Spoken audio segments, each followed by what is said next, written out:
Êtes-vous certain qu'un astéroïde soit vraiment responsable de l'extinction des dinosaures? Le mystère entourant la disparition de ces créatures terrifiantes suscite de nombreux débats, tant dans le domaine scientifique que sur grand écran. Mais que s'est-il vraiment passé? Comment les scientifiques ont-ils élucidé cette énigme? Et pourquoi est-ce si important? Explorons cette question ensemble. Remontons en Angleterre en 1842, lorsqu'un savant du nom de Sir Richard Owen se consacrait à l'étude de fossiles de reptiles gigantesques.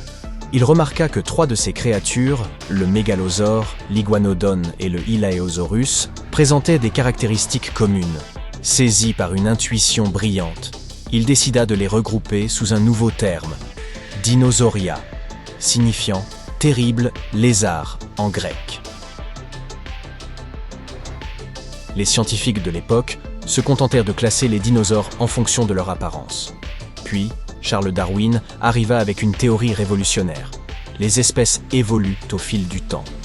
Cette idée bouleversa les conceptions préexistantes et obligea les chercheurs à repenser la classification des dinosaures.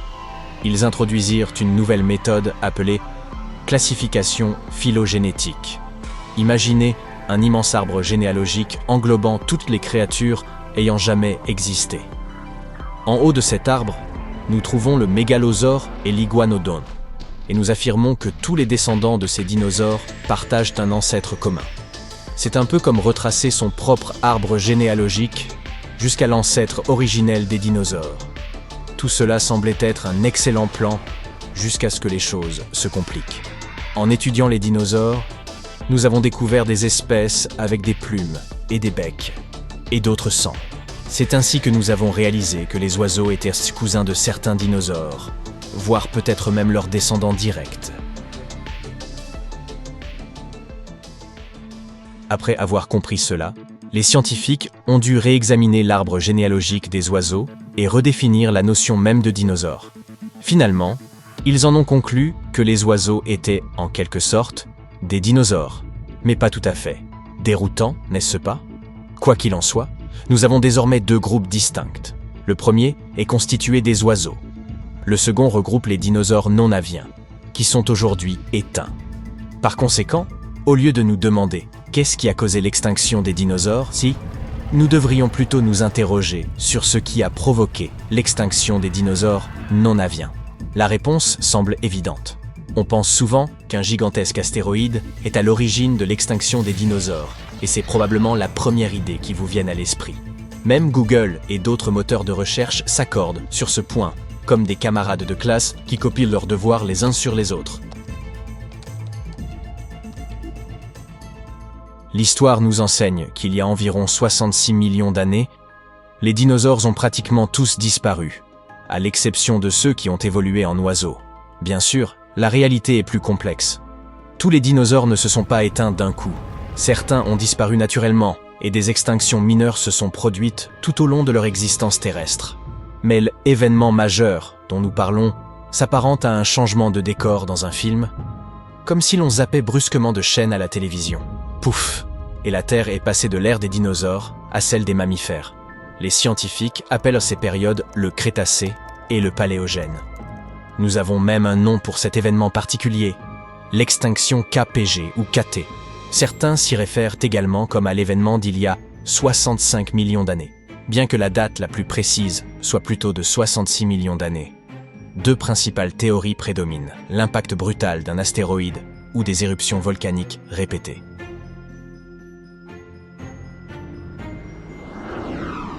Parlons de l'hypothèse de l'astéroïde. Imaginez, il y a environ 66 millions d'années, un astéroïde colossal frappant la Terre. Cet objet avait un diamètre d'environ 10 km, soit un peu plus grand que le mont Everest. Fendant le ciel avec une vélocité stupéfiante, il se déplaçait à une centaine de fois la vitesse du son. Lors de son impact, il a libéré une immense quantité d'énergie. Ce cataclysme s'est produit dans ce qui est aujourd'hui le sud du Mexique, près du fameux cratère de Chicxulub, lié à l'extinction des dinosaures. Tout ce qui se trouvait à proximité de l'impact a été instantanément vaporisé. Imaginez l'explosion la plus massive que la Terre ait connue en plusieurs milliards d'années. Rien n'a survécu dans cette zone. Ensuite, les répercussions se sont faites sentir. Alors que la boule de feu se dissipait, la surface de la Terre a sombré dans le chaos. Le sol tremblait et se distordait. déclenchant des séismes d'une ampleur inimaginable. Les continents ressemblaient à d'immenses châteaux gonflables en plein délire. Puis, les débris projetés dans l'atmosphère par l'impact ont commencé à retomber en une pluie dense.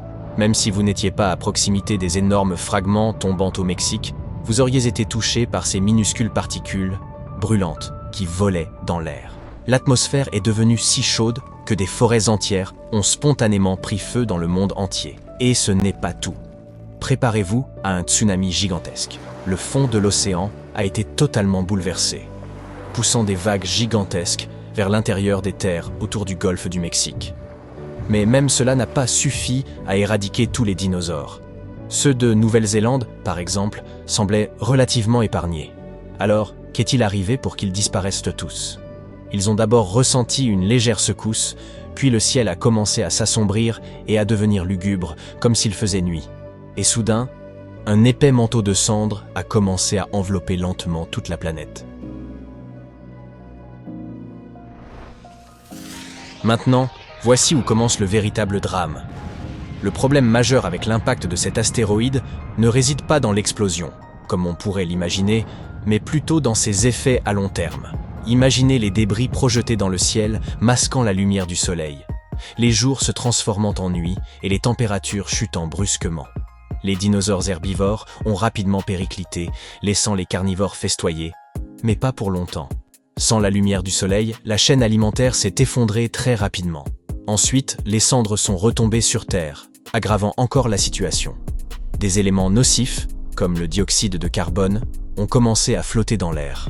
Ce dioxyde de carbone, combiné aux fragments du fond marin, a causé des variations extrêmes de température. La Terre alternait entre chaleur intense et froid glacial. C'est alors que 50 à 80% des espèces de dinosaures ont disparu à jamais. Ce qui est encore plus tragique, c'est que ce chiffre ne compte que les espèces elles-mêmes.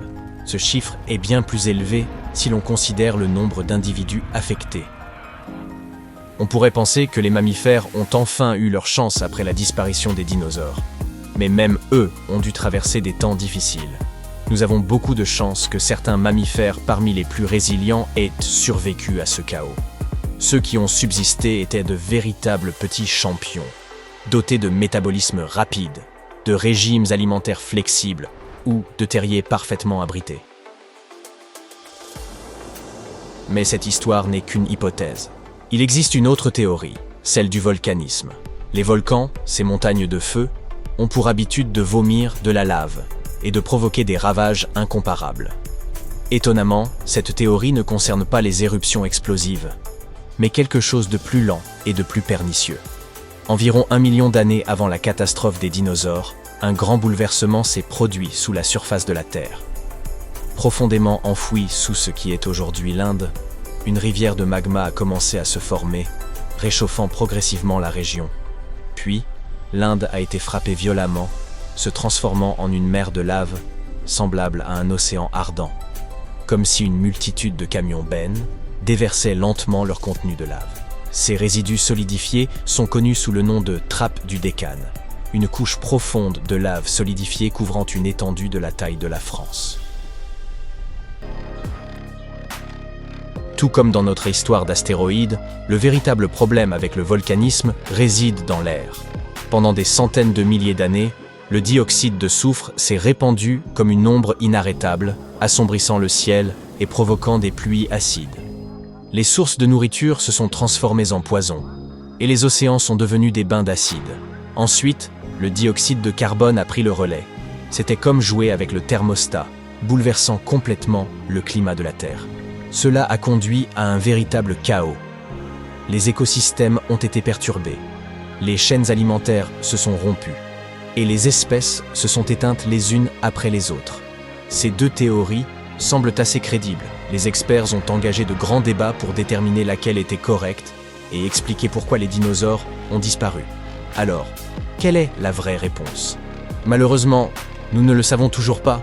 Certains scientifiques défendent une théorie, tandis que d'autres lui préfèrent la seconde, nous laissant au final tous perplexes. Mais ne soyez pas trop sévères envers les médias ou les scientifiques. Ils font de leur mieux pour élucider le mystère de la disparition des dinosaures, et peut-être qu'un jour, nous découvrirons enfin la vraie réponse. Alors, restez à l'écoute.